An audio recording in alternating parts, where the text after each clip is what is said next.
La diffusion vient de démarrer. Tous les participants sont en mode écoute seul. Bonjour tout le monde. Ça nous fait plaisir à moi, Andréane Blais du Conseil régional de l'environnement au Centre du Québec et à Monsieur Olivier Pfister du MDDEL-CC à Québec de vous accueillir aujourd'hui pour ce deuxième webinaire portant sur l'Atlas des territoires d'intérêt des Basses-Terres du Saint-Laurent. Donc, on est au niveau du deuxième webinaire en ce qui concerne la cible milieu forestier. Et on a la chance d'avoir avec nous Monsieur Olivier Pfister, comme j'ai mentionné. Et juste avant de passer aux détails du webinaire, si vous pouvez vous familiariser avec la boîte questions qui est à votre droite, en inscrivant, si vous entendez bien, le webinaire en ce moment, qui se trouve à droite. Et c'est via la boîte questions aussi que vous allez pouvoir poser vos questions tout au cours du webinaire. Donc, on vous demande de référer votre question à un numéro de diapositive qui se trouve en bas à gauche. Et on va répondre à l'ensemble des questions à la fin du webinaire. Donc, on va prendre 15 minutes pour répondre. Notez aussi que la présentation ainsi que l'enregistrement du webinaire vont être disponibles quelques jours suivant le webinaire. Donc, il faut juste donner le temps d'aller enregistrer le tout là, puis de mettre ça en ligne. Donc, on peut s'attendre la semaine prochaine là, à avoir le webinaire en ligne. Et aussi, on vous invite à assister au prochain webinaire qui est le 13 février prochain et qui concerne la cible des milieux ouverts. Donc, avant de passer la parole à M. Olivier, je vais vous présenter. Donc, M.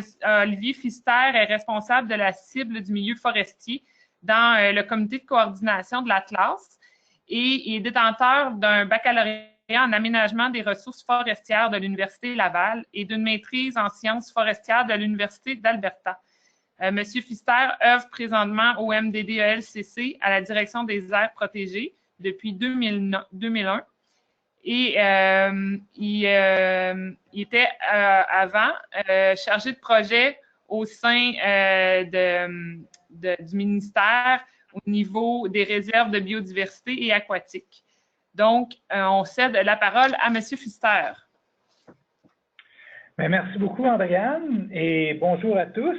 Bienvenue à ce webinaire sur les milieux forestiers. Ça me fait plaisir d'être là. Donc, je vais rentrer tout de suite dans le vif du sujet. Une bonne partie de ma présentation portera donc sur la méthodologie qui a été suivie pour la sélection et la priorisation des milieux forestiers à l'échelle des Basses-Terres du Saint-Laurent dans le cadre de l'Atlas des territoires d'intérêt des Basses-Terres du Saint-Laurent. On jettera également un coup d'œil sur les résultats obtenus jusqu'à date et on terminera en évoquant très sommairement les produits livrables, de même que les futurs développements de l'Atlas. Cette présentation va donc se décliner en 3 temps. Étant donné que cette démarche de sélection et de priorisation des milieux forestiers s'ancre dans le contexte de l'Atlas des territoires d'intérêt des Basses-Terres du Saint-Laurent, j'aimerais rappeler quelques informations de base relativement à cet atlas. Je vais y aller quand même assez rapidement, étant donné que Benoît Jobin a déjà abordé ce point lors du premier webinaire. Donc, le territoire ciblé par cet atlas, comme son nom l'indique, est l'ensemble des Basses-Terres du Saint-Laurent. Les limites de ce territoire sont définies par la province naturelle des Basses-Terres du Saint-Laurent, du cadre écologique de référence du ministère de l'Environnement, du MDDEL-CC. Les milieux forestiers constituent l'une des cibles de conservation de cet atlas, mais cet atlas visera également les milieux humides, les milieux ouverts, les écosystèmes aquatiques, de même que le tronçon fluvial. L'atlas suit la méthode des normes ouvertes et rapidement, ces normes ouvertes s'articulent comme suit. On commence par identifier des cibles de conservation. On définit des attributs écologiques clés jugés importants au regard de la conservation de chacune de ces cibles de conservation. On établit des objectifs de conservation pour chacun de ces attributs écologiques clés. On identifie ensuite les principales menaces sur le terrain qui peuvent compromettre l'atteinte des objectifs de conservation fixés et les stratégies et actions pour contrer ces menaces. Et enfin, on fait le suivi des attributs écologiques clés afin de déterminer si les objectifs de conservation établis ont été atteints ou pas. Et le cas échéant, on propose des mesures correctives. C'est les contextes en fait de mise en place régionaux qui ont été utilisés comme unité de base de notre cadre spatial de référence. Vous allez me dire, qu'est-ce qu'un contexte de mise en place régionale? Ben, en fait, il s'agit d'un regroupement de districts écologiques. Les districts écologiques sont une des unités du cadre écologique de référence du ministère de l'Environnement. Donc, il s'agit d'un regroupement de districts écologiques qui partagent le même type de dépôt de surface prédominant. Le relief est également relativement similaire au sein d'un même contexte de mise en place. Ces contextes de mise en place ont par la suite été subdivisés entre les différentes régions naturelles du cadre écologique de référence du MDD-ELCC.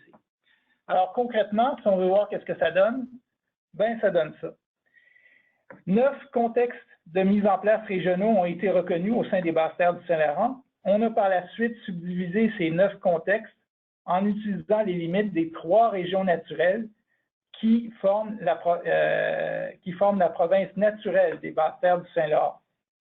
La région B01, la région B02 et la région naturelle B03, correspondant à l'Outaouais. Pourquoi utiliser des contextes régionaux de mise en place? Bien, notamment parce que ces contextes de mise en place régionaux traduisent une occupation du territoire qui présente des caractéristiques similaires à l'échelle d'un même contexte. Et cette diapo, vous voyez juste là, illustre assez bien cela. Cette diapo, ça illustre les milieux forestiers qu'on retrouve au sein du contexte glaciaire accidenté de la région naturelle B01. Donc, évidemment, tous les autres milieux forestiers ne sont pas illustrés. Mais on peut facilement observer qu'on a un nombre relativement élevé de ces milieux forestiers qui sont encore présents au sein de ce contexte-là. Alors que si on prend les milieux forestiers qu'on retrouve au sein du contexte glaciaire avec du contexte glaciaire plat de la région naturelle B01, donc avec une topographie nettement plus douce, qui sont illustrés sur cette diapo, la raréfaction du nombre de milieux, forestiers devient évidente. Le relief moins prononcé de ce contexte a donc eu une influence importante sur l'occupation du sol. Ce contexte, je vous l'accorde, inclut évidemment les îles de Montréal et de Laval, mais force est de constater que les milieux forestiers sont à peine plus présents dans plusieurs autres portions de ce contexte, ce qui est assez décourageant, notamment de part et d'autre de la rivière Richelieu. Évidemment, on se retrouve ici en plein cœur de la région agricole du Québec. Cette différence devient encore plus évidente si on juxtapose des milieux forestiers de ces deux contextes de mise en place régionaux. Oh, pardon. Dans l'éventualité où on aurait procédé à une priorisation commune des milieux forestiers situés dans ces deux contextes, il devient donc évident que la quasi-totalité des milieux forestiers qui auraient été priorisés et donc potentiellement sélectionnés auraient été des milieux forestiers du contexte glaciaire accidenté. Autrement dit, la ségrégation des résultats de priorisation par contexte de mise en place régionaux nous ont permis de comparer des pommes avec des pommes et des oranges avec des oranges. On va voir maintenant quels étaient les objectifs principaux de cette démarche de sélection et de priorisation des milieux forestiers. En fait, ce qu'on voulait être en mesure de faire avec cette démarche, c'est assez simple à résumer. On voulait sélectionner, que ce soit par présélection ou encore par le biais de la priorisation, des milieux forestiers qui formeraient un ensemble à l'échelle des basses-terres du Saint-Laurent qui possèdent la plus haute valeur de conservation possible, qui soit à long terme le plus résilient possible et qui soit également le plus représentatif possible. Les principales sources de données qui ont été utilisées sont la couche d'occupation du sol d'Environnement et Changement climatique Canada, dans laquelle les données de la carte écoforestière du ministère Forêt, Faune et Parcs ont été intégrées. On a également utilisé la couche du registre des aires protégées au Québec du ministère de l'Environnement et les données du répertoire des milieux naturels protégés du AMN pour répertorier les aires protégées se trouvant au sein des basses terres du Saint-Laurent. Les données du Centre de données sur le patrimoine naturel du Québec ont été utilisées pour répertorier certaines occurrences floristiques et fauniques au sein des basses terres du Saint-Laurent. Et enfin, certaines banques de données complémentaires, comme la banque la base de données BORAC pour les amphibiens et reptiles, de même que les habitats essentiels définis dans les plans de rétablissement des espèces désignées du gouvernement fédéral, et également des avis d'experts ont aussi été utilisés. Maintenant, on va regarder quelle a été notre unité d'analyse de ces milieux forestiers. L'unité d'analyse, c'est sur lequel on a appliqué les critères de sélection et de priorisation. En fait, c'est ce qu'on a appelé le fragment forestier. Qu'est-ce qu'on entend par un fragment forestier? En fait, c'est défini comme une portion de matrice forestière de 10 hectares et plus.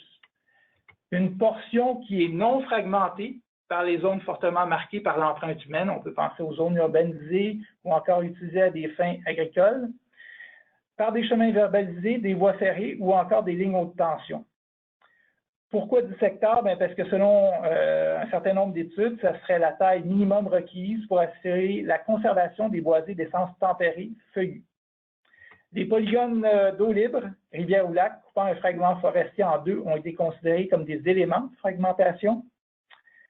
Et les portions de matrices forestières reliées entre elles par des milieux humides non exploités ont été considérées comme un seul fragment forestier. On a en effet considéré que les milieux humides non perturbés présentaient une perméabilité assez grande pour permettre le mouvement de la majorité des espèces entre les massifs forestiers.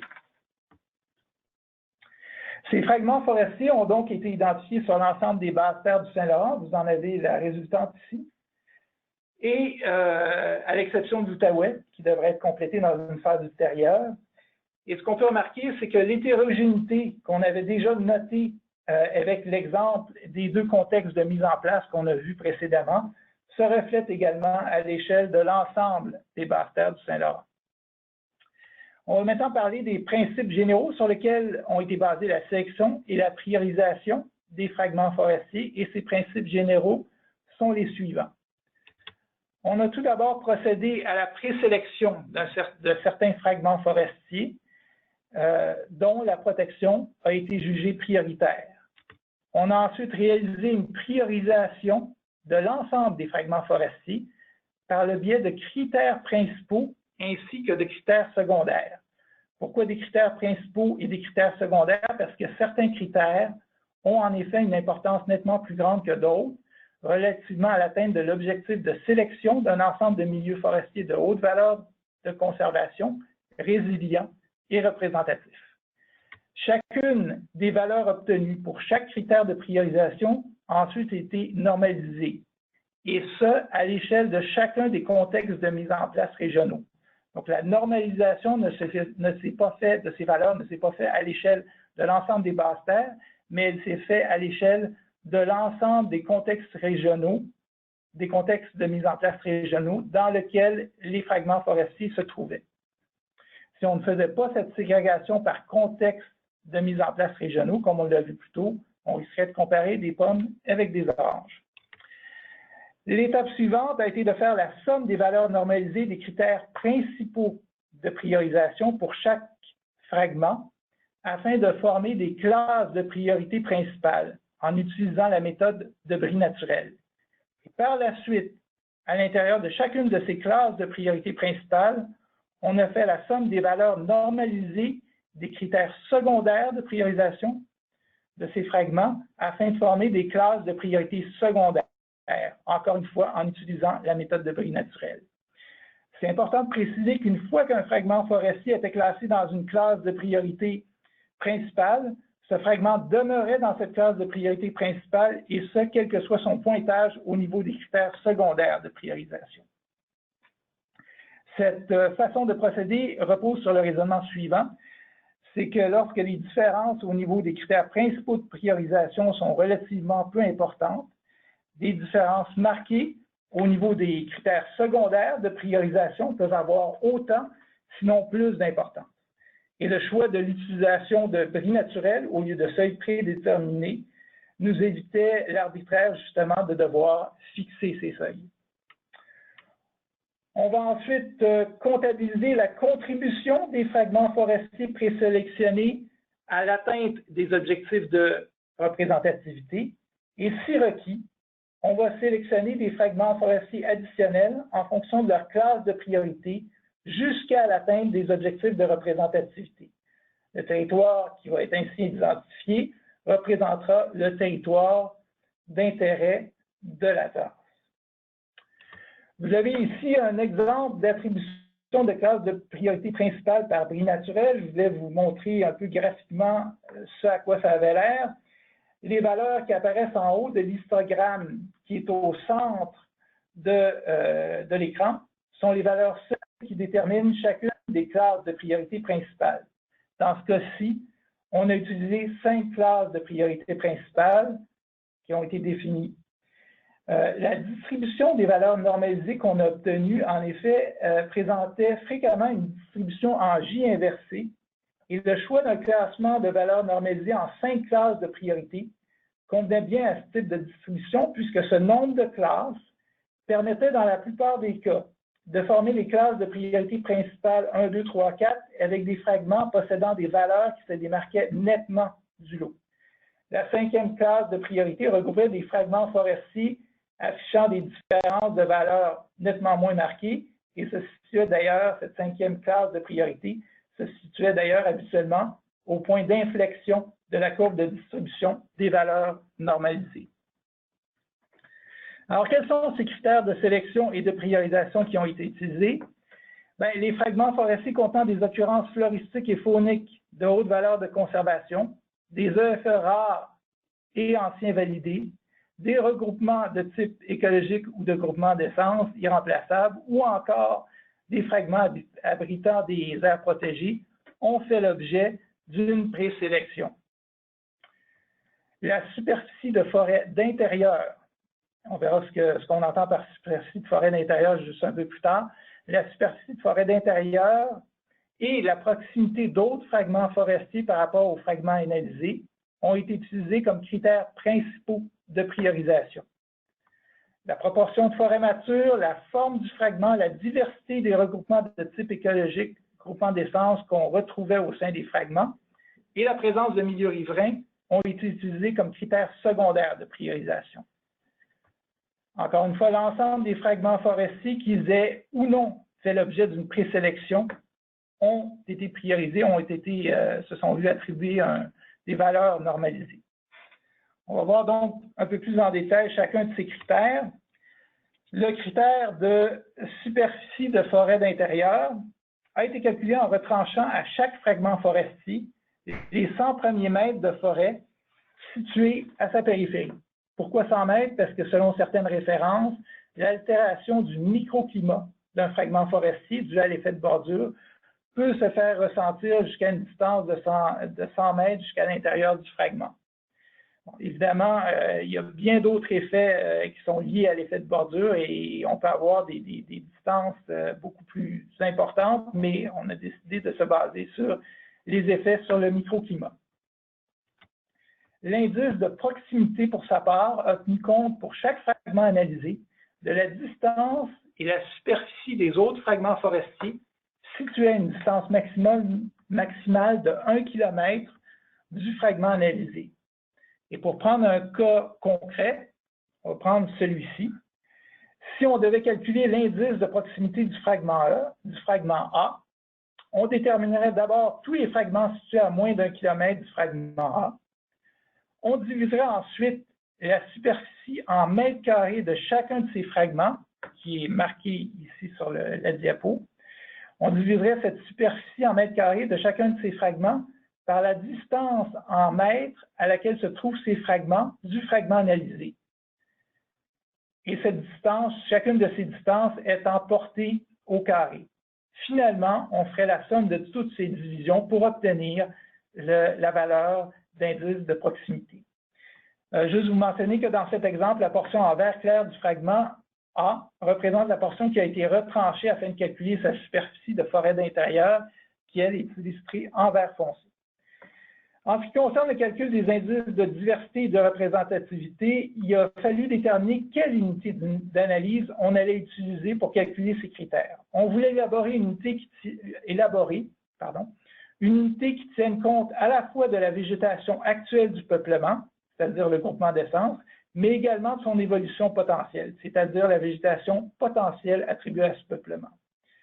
On voulait également une unité qui tienne compte non seulement des facteurs biologiques, mais également des conditions physiques qui pourraient avoir une influence importante sur l'écologie de ces peuplements forestiers. C'est dans ce but que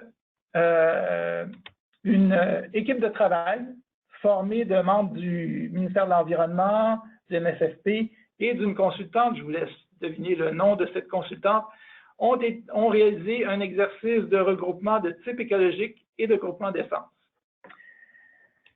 La classification s'est basée sur les données de la carte écoforestière du MSFP qui avait été intégrée à la couche d'occupation du sol d'Environnement Canada.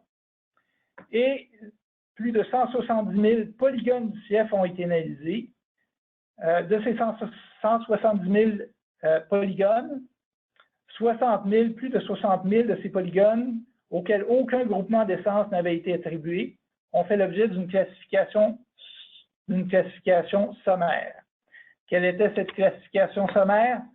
Ces polygones-là ont été répartis en fonction du fait qu'il s'agissait de milieux forestiers non classifiés, c'est-à-dire des îles de superficie restreinte, ou encore de peuplements forestiers issus de friches, de peuplements forestiers issus de plantations, ou encore de peuplements en régénération. Les peuplements en régénération ont été resubdivisés selon qu'ils étaient issus d'opérations forestières ou encore de perturbations naturelles.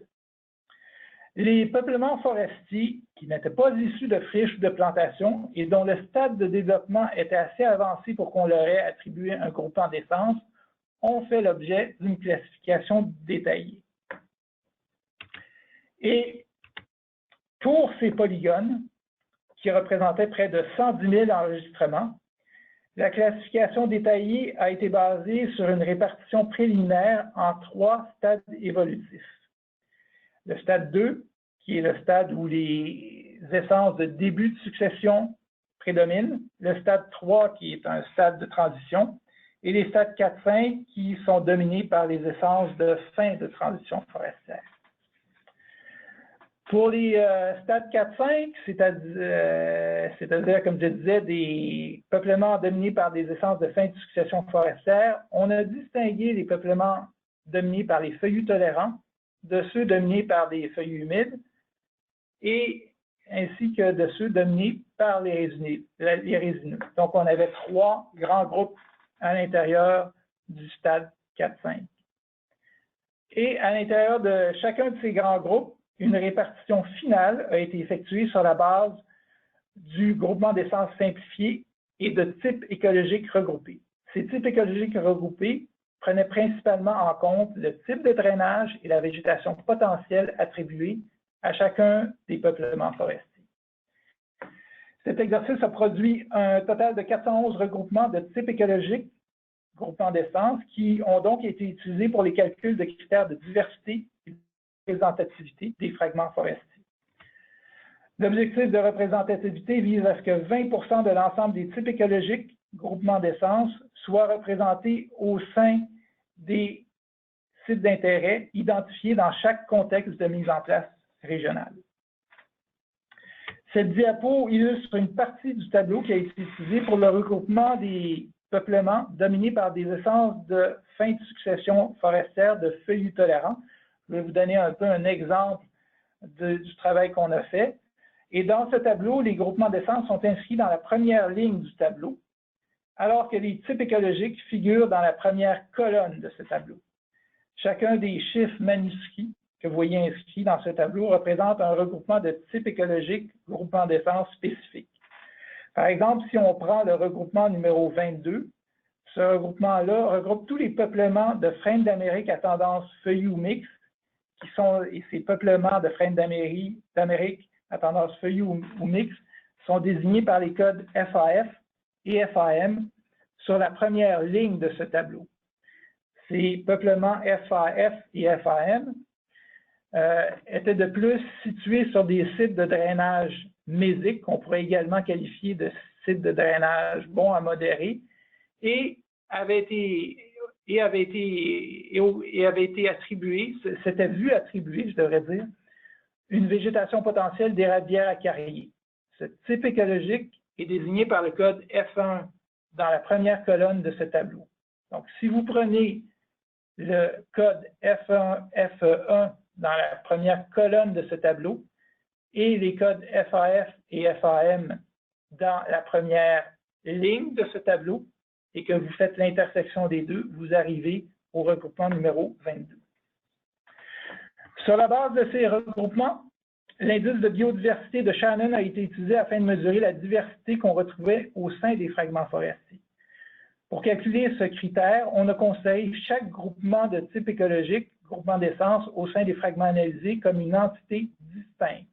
Bon, là, je ne veux pas m'attarder sur la formule de cet indice, mais je vais juste préciser que les fragments qui se sont vus attribuer les valeurs les plus élevées étaient ceux abritant un grand nombre de regroupements qui occupaient des superficies relativement similaires au sein du fragment.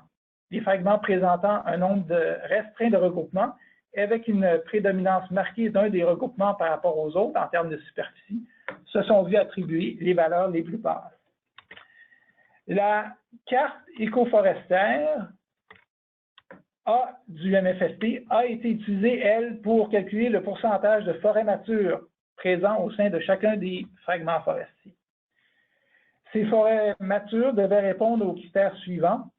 Pour les peuplements feuillus ou encore mixtes à dominance feuillue, les peuplements vieux inéquoyens et vieux irréguliers et les peuplements de structure étagée dont l'étage principal appartenait à la classe d'âge de 90%, à la classe d'âge 90 ou plus, ont été considérés comme des peuplements matures. Pour les peuplements résineux ou encore mixtes à dominance résineuse, avec comme essence principale le sapin baumier, ou une essence de pin autre que le pin blanc, les peuplements appartenant à la classe d'âge 70 ans et plus ont été considérés comme des peuplements matures. Et finalement, pour les autres peuplements résineux ou encore des peuplements mixtes à dominance résineuse, la classe d'âge 90 et plus a été utilisée pour établir ces pourcentages de forêts matures. On parle ici évidemment de peuplements matures et non pas de vieux peuplements, puisque les données de la carte écoforestière ne nous permettaient pas d'identifier ces vieux peuplements. Le critère de forme du fragment forestier visait à comparer la superficie des fragments forestiers avec leur périmètre, l'objectif étant de favoriser la sélection de fragments possédant proportionnellement à leur superficie une longueur de périmètre qui soit la plus petite possible. Plus cette longueur de périmètre est restreinte, moins le fragment risque d'être susceptible à l'effet de bordure. Et la forme géométrique qui présente le périmètre le plus petit par rapport à sa superficie est celle d'un cercle. Donc, cet indice, qu'est-ce qu'il a fait? Il a divisé le rapport périmètre-superficie d'un cercle de superficie équivalente au fragment analysé par le rapport périmètre-superficie du fragment analysé. Donc, si on prenait un cas d'un fragment qui posséderait une forme de cercle parfait, ce rapport-là aurait donné une valeur de 1. Et plus la forme du fragment analysé s'éloigne de celle d'un cercle parfait, plus la valeur de cet indice-là va diminuer. Pour ce qui est du critère lié à la présence de milieux riverains, il a été calculé en divisant la longueur en kilomètres de milieux riverains et humides présents au sein du fragment analysé par sa superficie en hectares. On avait 3 cas de figure qui pouvaient se présenter au niveau du calcul de cet indice-là. Les fragments forestiers qui étaient bordés sur leur limite par un cours d'eau. Dans ce cas-là, c'est la longueur du tronçon du cours d'eau bordant le fragment qui a été comptabilisé. On avait également le cas où les fragments forestiers étaient disséqués totalement ou partiellement par un cours d'eau. Dans ce cas de figure, la longueur du cours d'eau du séquent partiellement ou totalement le fragment était multipliée par 2 pour tenir compte de la présence des deux rives du cours d'eau. Et enfin, la longueur du périmètre des étendues d'eau ou des milieux humides en contact direct avec un fragment a aussi été comptabilisé. On va voir maintenant quelques résultats qu'on a obtenus avec l'ensemble de ces critères-là. Et pour ça, on va voir une série de jolies cartes. On se trouve ici dans le contexte glaciaire accidenté de la région naturelle B01. Comme son nom l'indique, ce sont des dépôts d'origine glaciaire qui prédominent. Cette carte illustre le résultat du critère de superficie de forêt d'intérieur. Les valeurs normalisées les plus élevées pour ce critère de superficie de forêt d'intérieur sont illustrées par le vert foncé. Par ordre décroissant de ces valeurs, on a ensuite le vert pomme, le jaune, l'orange et enfin le rouge. On remarque tout de suite un certain nombre de secteurs qui se démarquent plus spécifiquement, notamment les secteurs des collines de Rigaud, qui sont identifiés par les lettres A, B, C, le secteur de la colline d'Oka, le secteur D, celui des collines de Covéil, le secteur E, et également la série de petites élévations en forme de crête situées un peu à l'ouest de Godmanchester, qui est identifiée sur cette carte par la lettre F. On peut également, il y a quelque chose d'intéressant à observer sur cette carte-là, on peut observer l'influence directe du retranchement des premiers 100 mètres sur les fragments G et H qui se trouvent en haut à droite de la carte. Ces fragments G et H sont situés de part et d'autre de la route identifiée par la lettre I. Et ces deux fragments, bien qu'ils soient de taille similaire au fragment F, se retrouvent dans une classe nettement inférieure. Pourquoi? En raison de leur forme très découpée, qui a fait qu'en retranchant le premier 100 mètres de ces fragments, il ne restait pas grand-chose. On va changer de critères de priorisation. On se trouve toujours dans le contexte glaciaire accidenté de la région naturelle, mais cette fois, c'est les résultats du critère de proximité qui sont illustrés. Remarquez que le secteur des collines de Rigaud, encore une fois identifié par les lettres ABC, se démarque moins nettement qu'ils ne l'ont fait au niveau de leur superficie de forêt d'intérieur. Pourquoi? Parce que ces fragments de grande taille sont en effet entourés de fragments de taille nettement plus restreinte, ce qui a affecté de manière substantielle leur pointage pour ce critère de proximité. Le fragment forestier J, qui est tout en bas de la carte et qui chevauche la frontière canadienne, dans le secteur des collines de Covey, affiche une valeur normalisée très élevée. Pourquoi? En raison de sa proximité avec des massifs forestiers de grande étendue situés du côté américain. C'est ce qu'on appelle l'effet de bordure et c'est important d'en être conscient pour pouvoir interpréter correctement les résultats. En additionnant les valeurs normalisées de superficie de forêt d'intérieur et celles de proximité, on obtient les classes de priorité principale qui sont illustrées ici sur cette carte. La classe de priorité principale 1, encore une fois, est illustrée par la couleur vert foncé, alors que les classes de priorité principale 2, 3, 4 et 5 sont illustrées par les couleurs vert pomme, jaune, orange et rouge respectivement. On peut dénoter que le secteur des collines de Rigaud, d'Oka, de Covéil et celle située un peu à l'ouest de Godmanchester, encore une fois identifiée par la lettre F, continue de se démarquer, de même que le fragment J, celui qui est situé près de la frontière américaine, en raison de la valeur normalisée très élevée de son critère de proximité. Maintenant, ce que je vais faire, c'est que je vais illustrer certains résultats de critères secondaires de priorisation pour ce contexte de mise en place. Et pour ce faire, je vais sélectionner l'ensemble des fragments ayant été classés dans la 5e classe de priorité principale. Voilà. Et ce qu'on a ici, c'est les résultats pour le critère de diversité de ces fragments qui appartiennent à la 5e classe de priorité principale. On remarque une certaine adéquation entre la taille des fragments forestiers et leur diversité. En effet, les fragments forestiers qui sont centrés autour des secteurs de la lettre A sur la carte, de la lettre B, ainsi que le fragment C, qui ont tous une taille substantielle pour cette 5e classe de priorité, à tout le moins, affichent les valeurs normalisées les plus élevées. Toutefois, cette adéquation ne se vérifie pas dans tous les cas, on n'a qu'à regarder le fragment D, qui possède une taille substantielle, mais dont la valeur normalisée est relativement basse pour ce qui est du critère de diversité. C'est quand même assez logique. Plus un fragment est gros, plus il est susceptible d'abriter un nombre important de regroupements de type écologique et de groupements d'essence. Si on regarde maintenant le cas du critère de le cas du critère de forêt mature, excusez-moi, on peut observer que contrairement au cas du critère de diversité, il ne semble pas y avoir d'adéquation claire entre la taille des fragments et la proportion de forêt mature. De plus, certains secteurs qui ont affiché des valeurs de diversité particulièrement élevées se caractérisent également par des proportions particulièrement basses de forêt mature, comme par exemple le secteur A et le secteur B, qui avaient des critères, qui avaient des valeurs de diversité très élevées, ont des proportions de forêt mature relativement basses. Un petit nombre de fragments, notamment les fragments C et D, se démarquent toutefois par leur valeur élevée. Dans le cas du critère de forme, il y a une relation relativement claire que l'on peut observer entre la taille des fragments forestiers et la valeur normalisée obtenue pour ce critère de forme.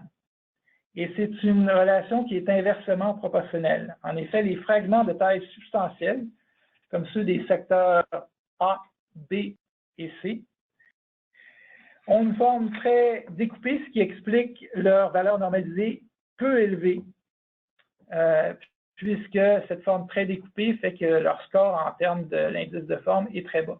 Les fragments forestiers de petite taille, comme par exemple les fragments D, E et F, ont généralement des formes plus compactes et affichent donc des valeurs normalisées de forme plus élevées.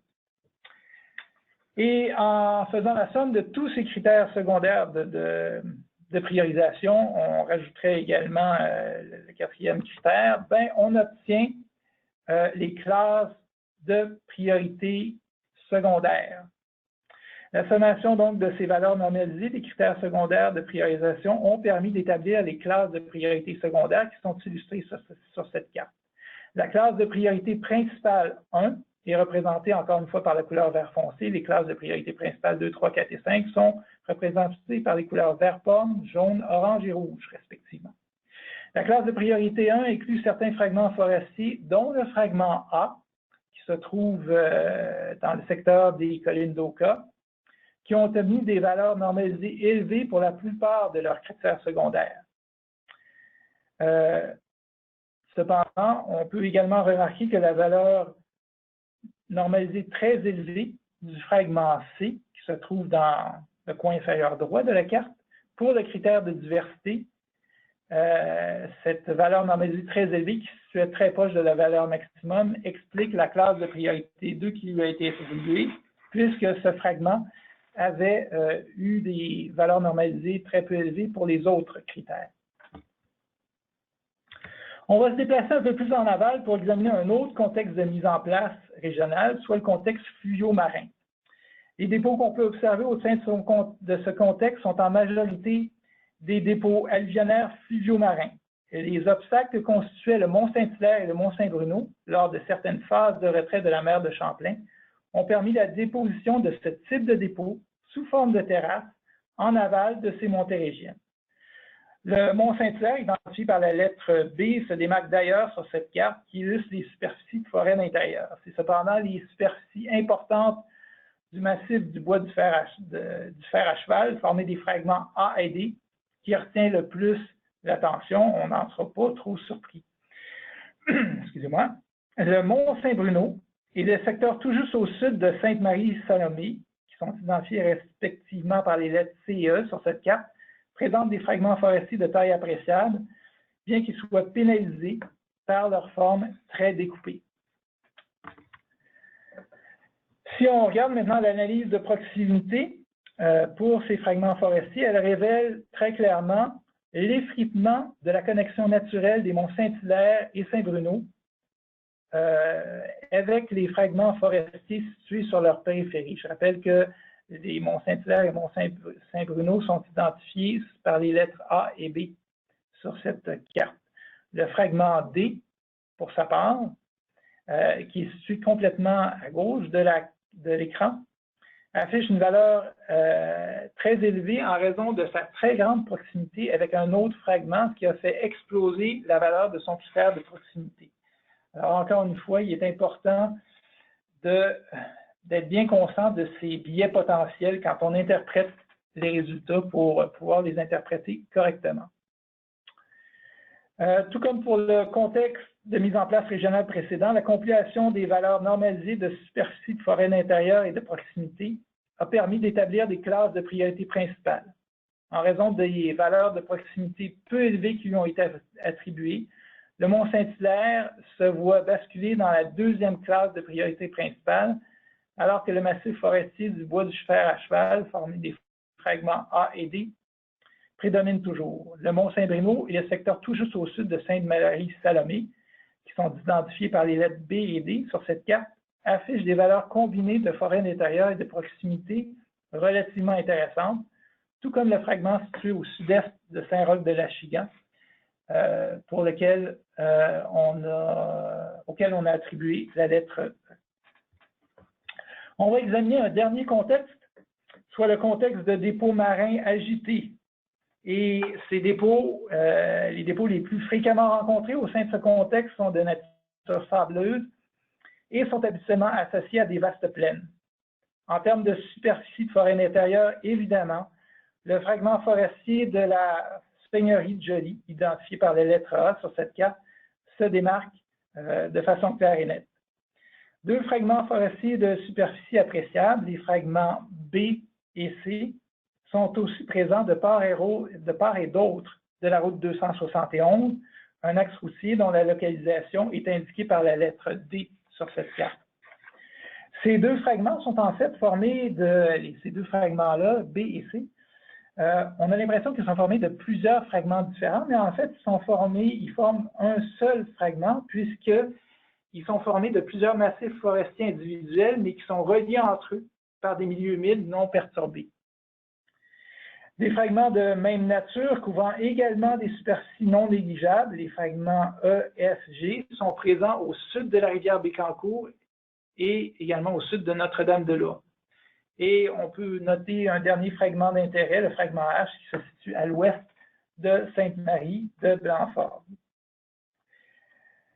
Et la compilation des critères de proximité pour ces fragments démontre une isolation plus prononcée pour certains de ces fragments.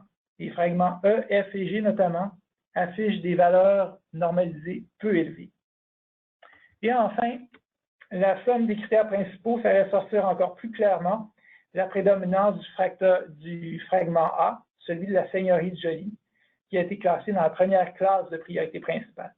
L'ensemble des autres fragments forestiers déjà évoqués se retrouvent tous dans la troisième classe de priorité principale.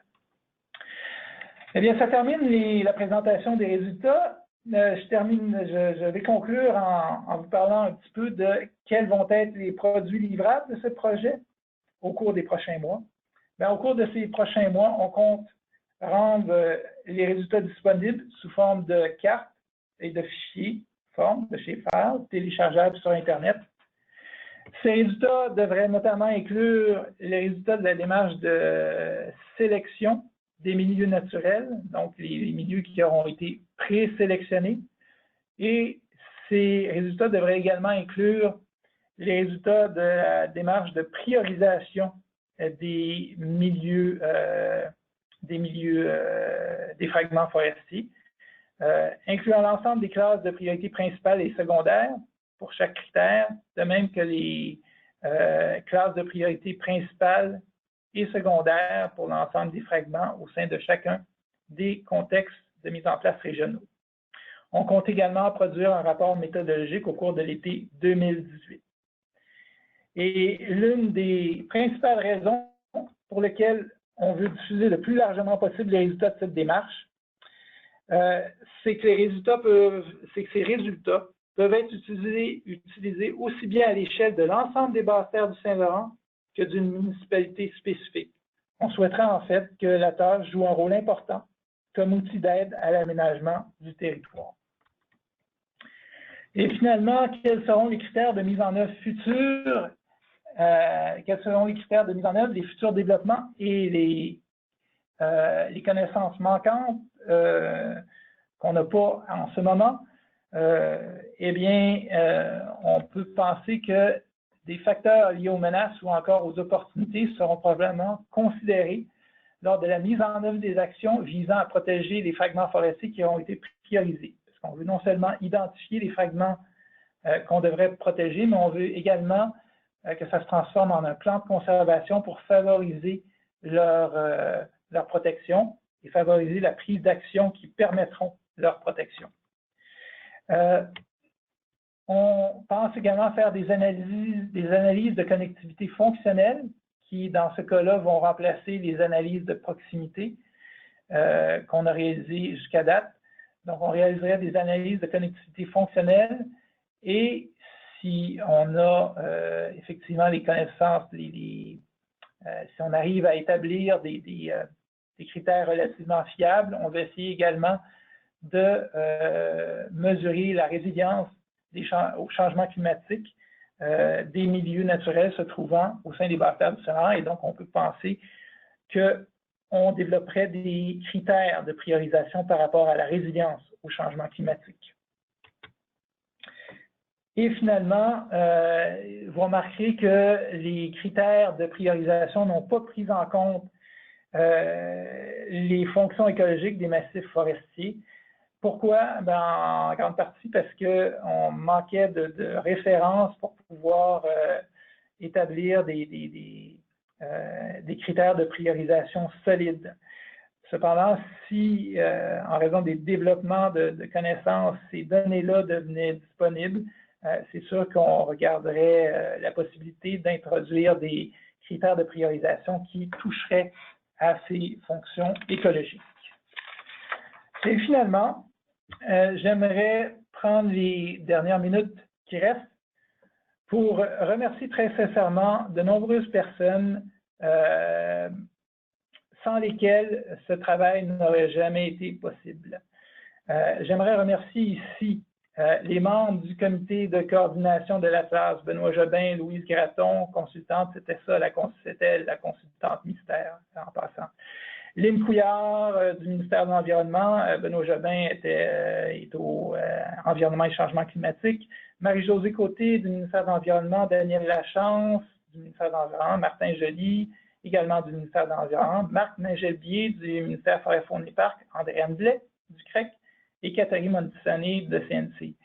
J'aimerais aussi adresser un énorme merci à Daniel Leclerc, consultant en informatique, qui s'est chargé de l'énorme tâche de faire toutes les manipulations géométriques pour la formation des fragments forestiers et la compilation des valeurs de critères de priorisation. En fait, le calcul des valeurs de critères de priorisation. Je le remercie infiniment pour sa disponibilité et ses grandes connaissances.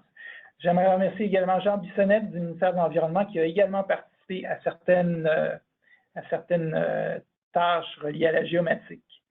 Et finalement, un autre merci tout particulier au groupe de travail qui a réalisé l'exercice de regroupement de type écologique et de groupement d'essence. Ce groupe de travail dont je faisais partie était en fait coordonné par Normand Villeneuve du ministère Forêt, Faune et Parcs. Il incluait aussi Jocelyn Gosselin du ministère Forêt, Faune et Parcs, Louise Graton, la consultante mystère, et Lynn Couillard du ministère de l'Environnement. Et finalement, un merci aux très nombreux scientifiques et membres d'ONG qui ont participé aux 2 ateliers visant à valider la sélection des critères de priorisation, ateliers qui ont été organisés en 2015, ce qui conclut ma présentation. Je vous remercie beaucoup et ça me fera plaisir d'essayer de répondre aux questions que vous pourriez avoir. Merci beaucoup, Olivier. Donc, on invite l'ensemble des participants à inscrire dans la boîte questions leurs questions et ainsi, pour des fins statistiques, inscrire le nombre de personnes qui assistaient à la conférence si vous étiez plusieurs dans la même salle. Donc, on va commencer tout de suite. Olivier, il y avait une question que j'ai répondu, mais je vais la poser pour l'ensemble des participants. Est-ce que les outils que tu as mentionnés vont être disponibles prochainement? Bien, les premiers résultats devraient sortir normalement. On devrait produire un premier rapport méthodologique en mai-juin. Donc, normalement, les premiers résultats devraient sortir fort probablement à ce moment-là. Parfait. En tout cas, pas longtemps après. Donc, une autre question mentionne que dans certains critères, tu as mentionné que les critères étaient corrélés. Avez-vous effectué une analyse de redondance pour identifier un biais dans votre analyse dû à la corrélation entre les différents critères? Non, je veux dire qu'on n'a pas fait cette analyse-là. Une des raisons, sans doute, c'est que même s'il y a une certaine redondance, je dirais que les redondances que j'ai observées étaient surtout entre la taille, les critères de taille et les critères secondaires de priorisation. Donc, de ce point de vue-là,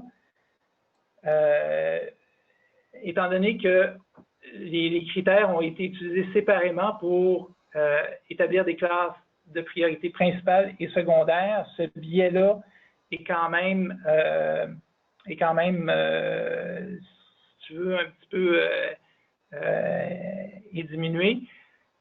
L'autre élément, c'est que chacun de ces critères-là est quand même lié à des éléments qu'on juge essentiels pour assurer la résilience de ces fragments forestiers à long terme.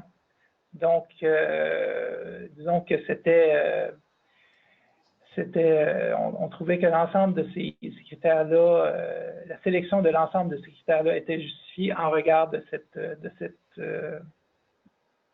élément-là de résilience des écosystèmes. Seconde question, pour limiter l'effet de bordure, notamment en lien avec les États-Unis et les basses-terres du Saint-Laurent, combien de mètres ou de kilomètres avez-vous considéré là, pour l'analyse hors de la zone d'étude?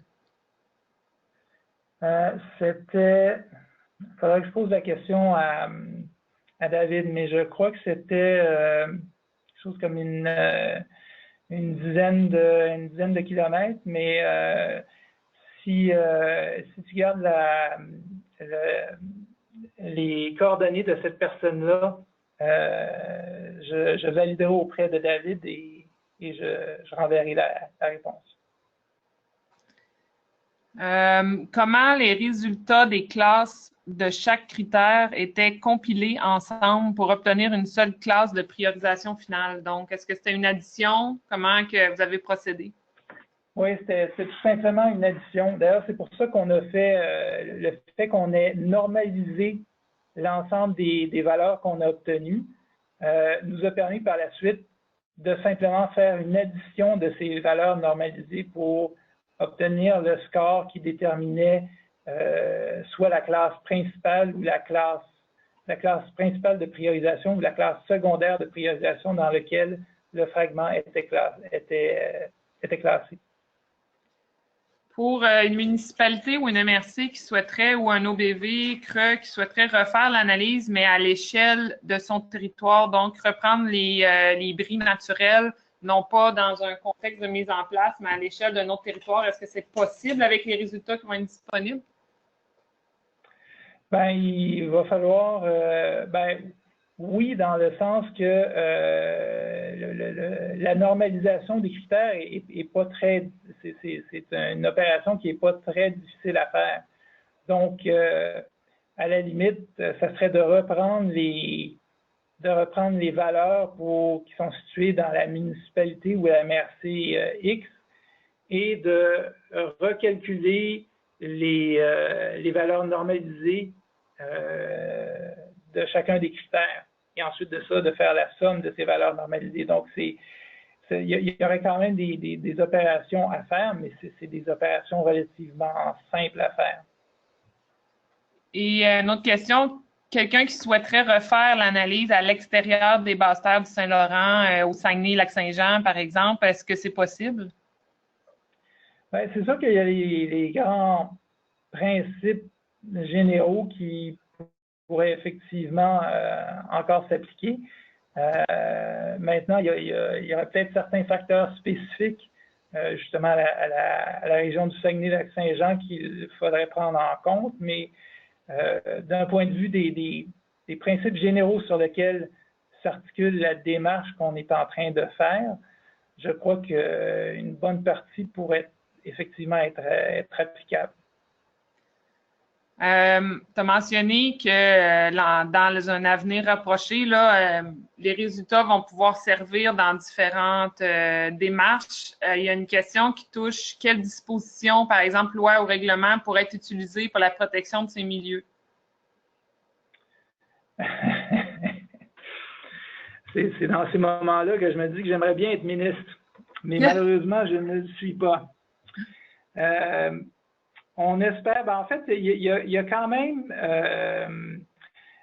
au niveau des milieux humides, avec la nouvelle loi sur la gestion des milieux humides, je ne sais pas si je me souviens plus du titre exact de la loi, là, mais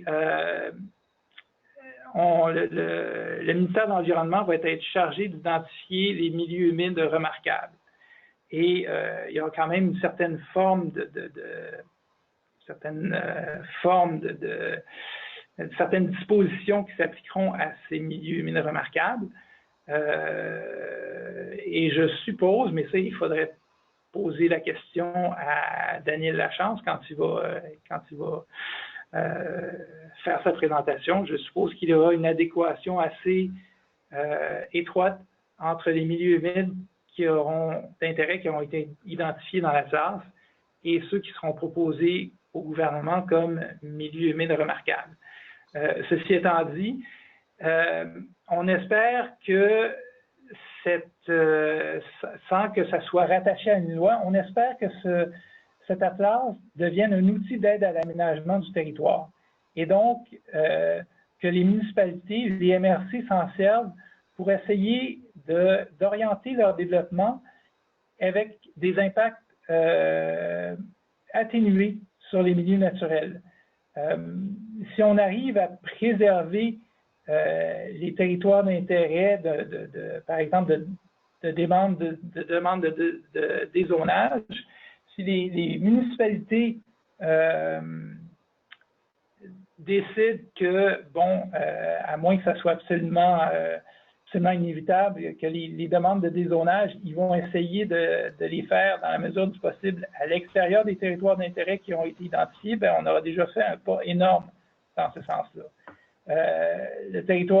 L'Atlas pourra également servir à coordonner non seulement les actions des MRC et des municipalités, mais il pourrait servir, et on l'espère, à coordonner les actions des ministères en termes de programmes d'aide, à coordonner les actions des ONG de conservation sur le terrain.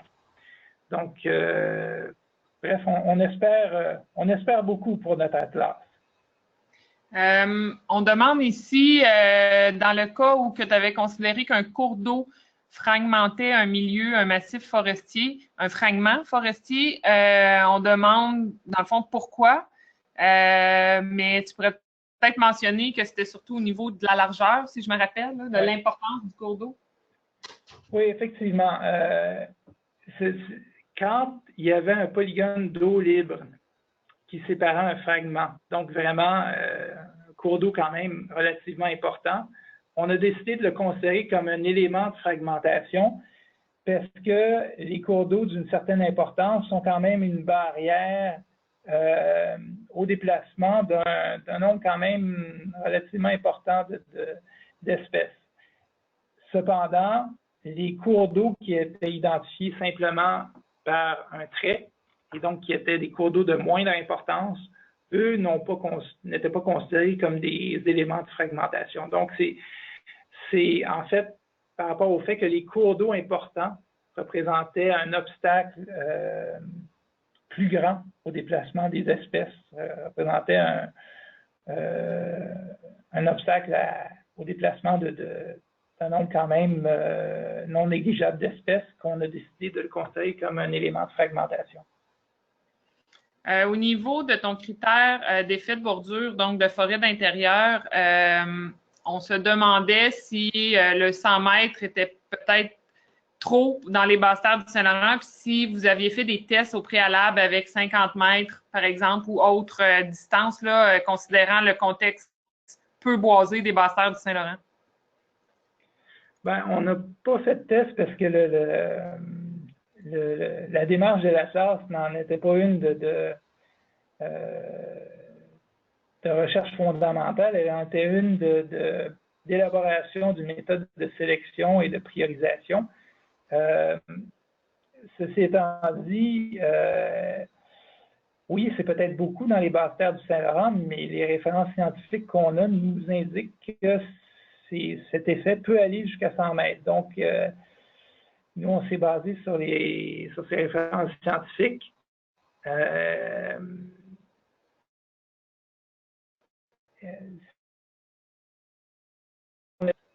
Son contraire, c'est décidé de ne pas tenir compte d'une distance de 100 mètres. Est-ce que 50 mètres aurait été adéquat? Est-ce que 25 mètres aurait été adéquat? Est-ce que 45 mètres aurait été adéquat? Donc, on serait tombé dans l'arbitraire. Et effectivement, le seul moyen de sortir de l'arbitraire, ça a été de faire des recherches sur le terrain, des expérimentations sur le terrain poussé. Mais on n'avait pas les ressources pour faire ça, on n'avait pas le temps non plus de faire ça. Donc, en terminant, une dernière question, puis j'indiquerai à l'ensemble des participants si d'autres questions leur viennent en tête. Olivier est disponible là, par courriel ou par téléphone pour répondre à vos questions. Un courriel de suivi là, vous indiquant quand la présentation va être disponible va vous être acheminé et le courriel d'Olivier va être inscrit dedans. Donc, Olivier, dernière question. Au niveau des chemins, est-ce que les chemins forestiers ont été pris en compte comme élément de fragmentation? Ben, on a pris en compte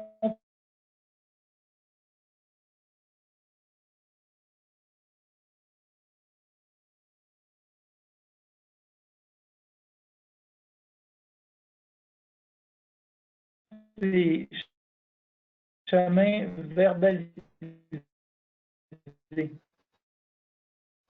Donc, dans la mesure où ces chemins-là étaient... Donc, qui étaient verbalisés, on a pris en compte.